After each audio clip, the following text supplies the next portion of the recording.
Olá, meus queridos, bom dia. Desculpa a demora, né? Tive que resolver alguns probleminhas, mas vou ser bem breve, tá?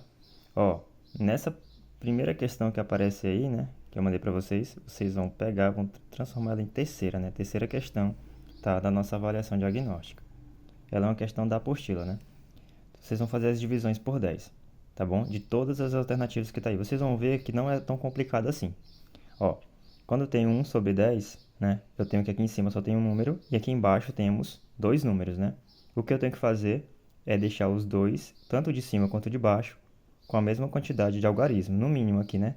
Caso aqui em cima tenha só um número, né? Como aqui, por exemplo, na letra C também tem só um número, tá? Ou seja, como é que eu vou escrever? Sem mudar a numeração. Vou escrever 0, 1/10. Mudou alguma coisa? Vocês percebem que não mudou, né? Tudo que eu fiz foi adicionar um zerozinho aqui na frente. Ó, continua sendo 1, né? 0, 1 é a mesma coisa que 1, tá? É igual. E embaixo continua com 10, né? O que é que eu vou fazer agora? Vou reescrever o 0, 1, tá? Reescrever o 0, 1. E toda vez que eu estiver dividindo por 0, eu tenho que ter a noção que depois do número 1, aqui no caso, né? Eu tenho uma vírgula, certo? Então, toda vez que eu estou dividindo por 10, essa vírgula ela vai andar para a esquerda. Aí quantas vezes, professor? Isso vai depender da quantidade de zeros, né? No caso do 10, só é um zero, então a vírgula só vai andar uma única vez, tá bom? Então, o resultado dessa divisão, sem fazer muitas continhas, é 0,1, certo? Ou seja, 1/10, tá bom? Nesse caso aqui, nós já temos dois algarismos, tá vendo? Dois algarismozinhos. Então, a gente não precisa, em si, adicionar nenhum zero. Tanto o 34 quanto o 10 têm a mesma quantidade de algarismos. Então, a gente só vai repetir o 3, o 34, na verdade, né? Desculpa, 34. E a vírgulazinha sempre fica lá depois do último número. E aí, nós vamos voltar essa vírgula para onde? Para a esquerda. Quantas vezes? Uma só vez. Você pode trazer aqui, ó, uma só vez. Então, o resultado dessa operação, 34 dividido por 10, é 3,4. Que a vírgula que estava depois do 4 agora está entre o 4 e o 3. Aqui no 0,4 a gente vai fazer a mesma coisa. Ó. Vamos simplesmente botar o zero na frente do 4 para que fique com a mesma quantidade de algarismo, né? De números aqui do 10. Dois números, né? Dois algarismos. A gente vai repetir o 0,4 e a vírgula que está depois do 4 a gente vai trazer quantas vezes para a esquerda? Uma só vez. Tá vendo? Então teríamos 0,4. E para finalizar, nós temos aqui 512 dividido por 10. Nós vemos que aqui tem 3 algarismos e aqui tem 10. Tem 2, desculpa. Tem 2, né? 3 algarismos em cima e 2 embaixo. E agora, professor, o que é que eu vou fazer? Você vai só simplesmente repetir o 512, não precisa adicionar nenhum número, porque ele tem a mais do que o 10, né? E a vírgulazinha que estava aqui, ó, você vai trazer para a esquerda quantas vezes? Vou trazer para a esquerda aqui, ó, quantas vezes? Uma só vez, tá? Então, esse número fica 51,2. Essa é a maneira mais simples de resolver, né? Outra forma é a tradicional, que vem na própria questão que vocês podem ver aí, tá bom? Então, vocês podem responder isso bem rápido, né? Vocês pegando essa lógica, tá? De trazer a vírgula para a esquerda sempre uma vez, tá bom? E como seria o método tradicional, né? Por exemplo, na letra A, que eu tenho 1/10, no tradicional, eu iria reescrever ele como, né? Escrever ele como? Ficaria assim, ó. 1, aquele tracinho, né? 10. Aí eu vejo que o 1, ele é um número menor do que o 10. Eu não vou conseguir dividir ele diretamente pelo 10, né? Então, eu sou obrigado a adicionar um zero aqui, tá? Agora tem a mesma quantidade de algarismos, né? O zero, no caso desse método tradicional, ele tem que ser colocado depois do 1, né? É diferente, né? Daquele truque que a gente fez ali, ó, para facilitar, né? Aí toda vez que eu adiciono esse zero depois do 1, eu sou obrigado a colocar o que aqui? Zero e vírgula, né? Zero e vírgula. Porque agora eu vou poder multiplicar um número aqui por 10 para dar 10, né? Ó, por exemplo, se eu multiplico o 1 por 10, certo? Eu vou obter quanto? 1 vezes 10 é 10, né?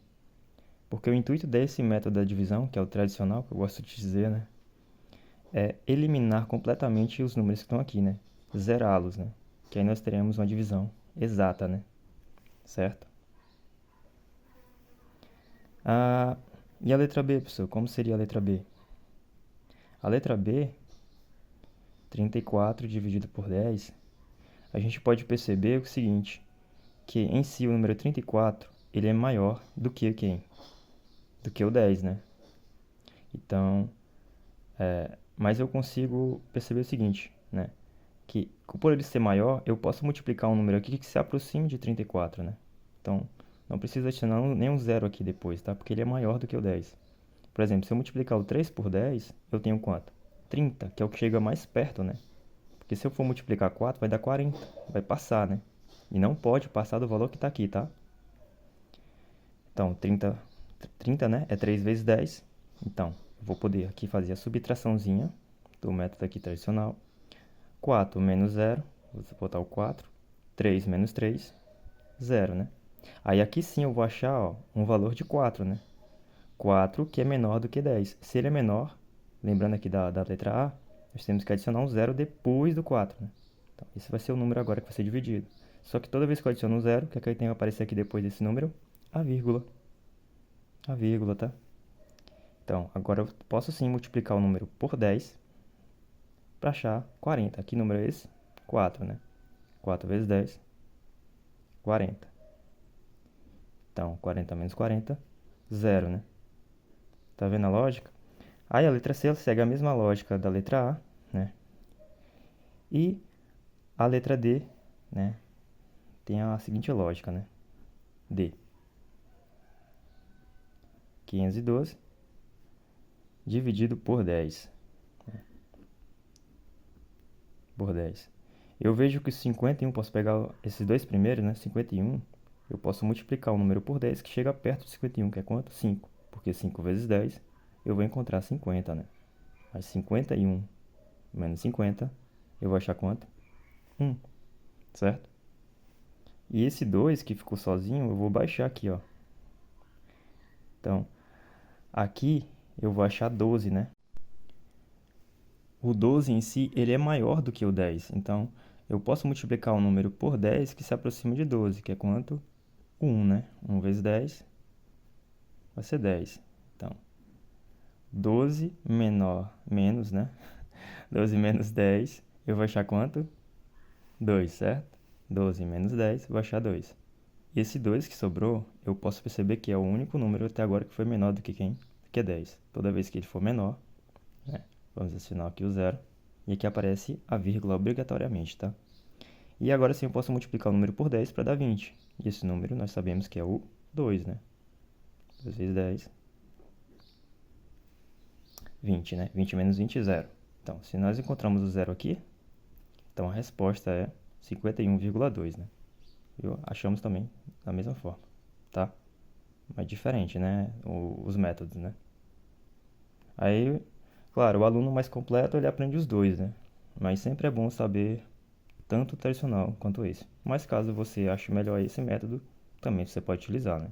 Só funciona com divisões por 10, por 100, por 1000, esse métodozinho aqui, né? Parecido, né? No caso aqui, é divisão por 10, tá?